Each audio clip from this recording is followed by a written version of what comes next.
40 برس کی عمر کے بعد حضور نے کوئی کاروبار دنیاوی نہیں کیا، یہ معلوم ہے آپ کو؟ بہت بڑے تاجر تھے، ایکسپورٹ امپورٹ کا بزنس، شام قافلہ لے کر جا رہے ہیں، وہاں سے قافلہ لے کر آ رہے ہیں، یمن قافلہ لے کر جا رہے ہیں، یمن سے واپس آ رہے ہیں، الخبر کے علاقے کے اندر لگتا تھا بہت بڑا تجارتی میلہ، وہاں جا رہے ہیں، واپس آ رہے ہیں۔ لیکن جب حکم آ گیا یا ایھا المدثر قم فانذر وربک فکبر، اے لحاف میں لپٹ کر لیٹنے والے صلی اللہ علیہ وسلم، اب کھڑے ہو جاؤ، کمر کس لو، لوگوں کو خبردار کرو کہ مرنے کے بعد دوبارہ تمہیں زندہ کیا جائے گا، پھر تم سے حساب لیا جائے گا۔ فیما کنتم، کن حالات میں زندگی گزار رہے تھے جناب آپ؟ کیا اسلام پہ غلبہ تھا؟ نہیں ہے اللہ، اسلام غالب تو نہیں، تم کوشش کر رہے تھے غالب کرنے کی، سوائے شرمندگی کے اور کیا ہاتھ آئے گا؟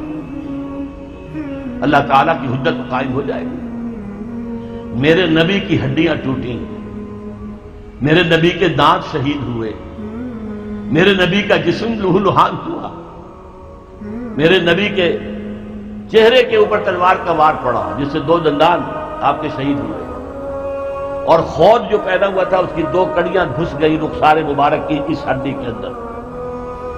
ان کو ایک صحابی نے دانتوں سے پکڑ کر کھینچ کر نکالنا چاہا، ان کے دانت نکل گئے، وہ ہڈی وہ نہیں نکلی، وہ کڑیاں لوہے کی۔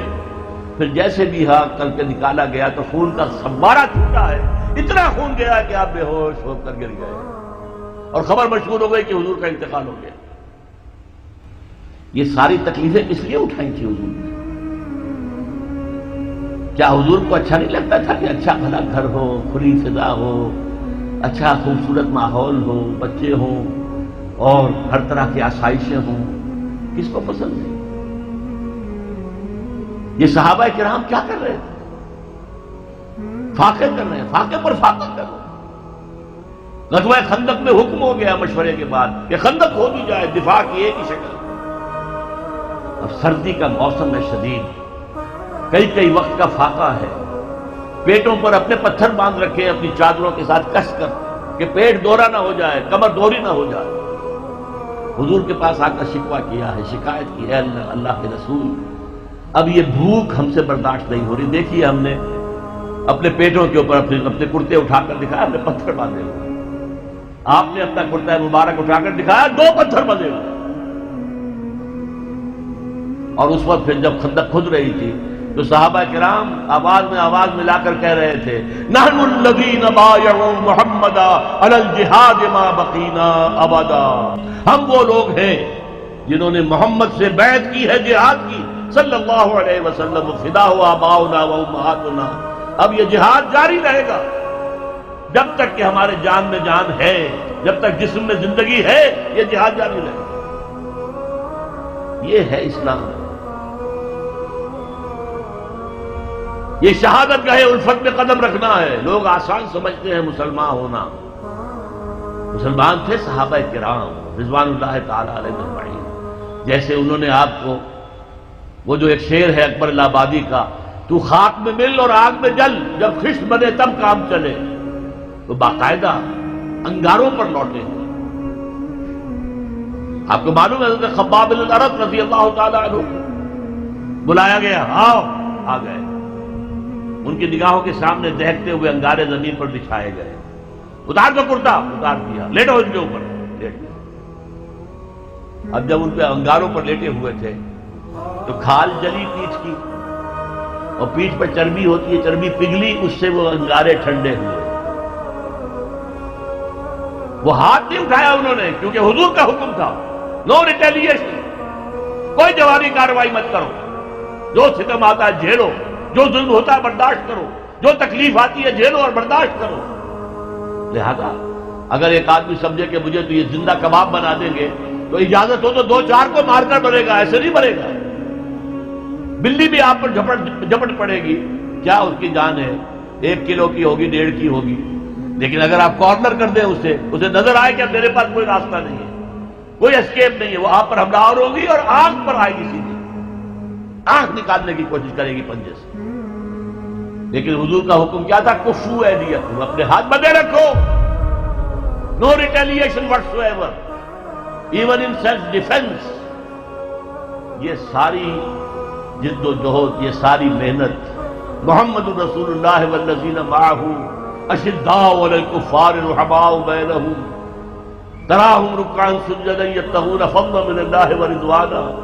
اب ان کو پھر اللہ تعالیٰ نے جو اجر و ثواب دیا ہے اس کا ہمیں اندازہ ہو ہی نہیں سکتا. اب میں ایک بات اور آپ کو بتا دوں، اگر عبادت، یہ تقاضا ہے کہ ہماری عبادت پوری ہونی چاہیے، اجتماعی زندگی ہماری اگر اسلام کے تحت نہیں آئی تو ہماری عبادت جو ہے وہ جزوی ہے، اور جزوی عبادت اللہ کو قبول نہیں. افتؤمنون ببعض الکتاب وتکفرون ببعض فما جزاء من یفعل ذلک منکم الا خزی فی الحیاۃ الدنیا ویوم القیامۃ یردون الی اشد العذاب وما اللہ بغافل عما تعملون.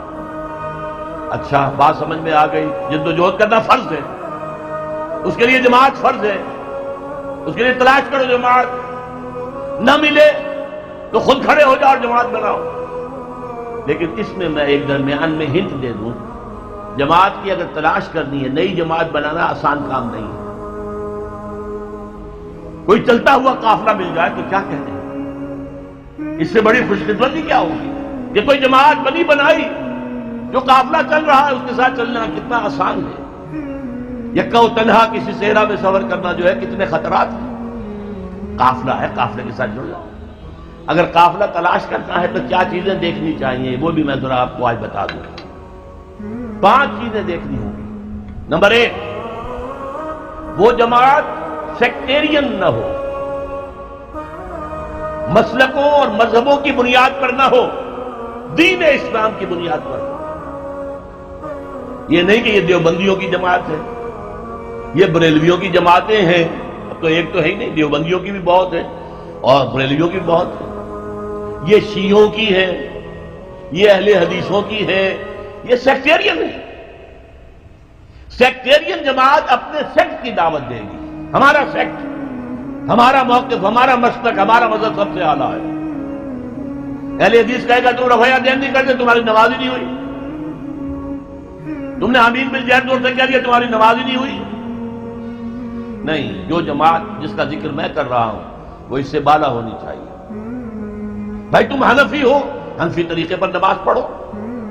اہل حدیث ہو، اہل حدیث طریقے پر نماز پڑھو. کیا فرق ہے؟ کچھ نہیں. شیعہ ہو، شیعہ کے طریقے پر نماز پڑھو. دین پر متحد ہو جاؤ. دین ایک ہے، اسلام ایک ہے.